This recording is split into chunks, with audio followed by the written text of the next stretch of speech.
This is the lockpicking lawyer, and oftentimes locks are compromised not by their designer, but by the people who install, use, and maintain them.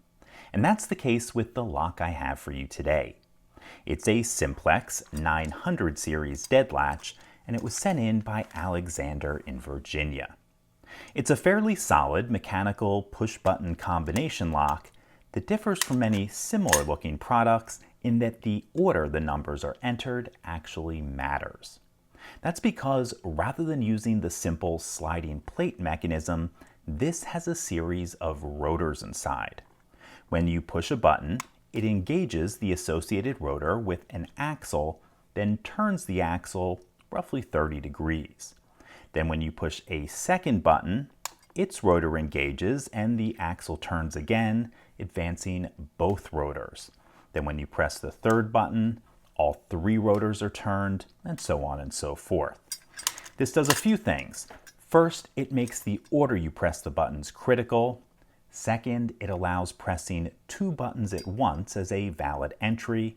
And finally, it makes decoding very difficult. However, by now you've probably noticed something about this lock that makes decoding very easy. The finish is completely worn off three buttons. That narrows the combination down to just 12 possibilities. And it happened to be the very first one I checked, which is 3, 4, 5.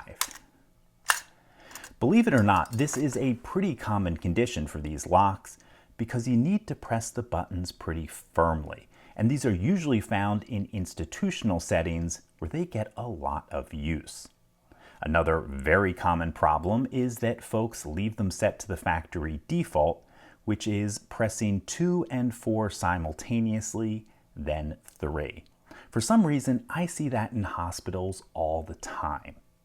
So folks, these are one of the better options for mechanical push-button locks, but be sure to set a new combination, and when the buttons start to wear, change the combination.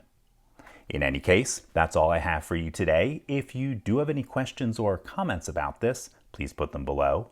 If you like this video and would like to see more like it, please subscribe. And as always, have a nice day. Thank you.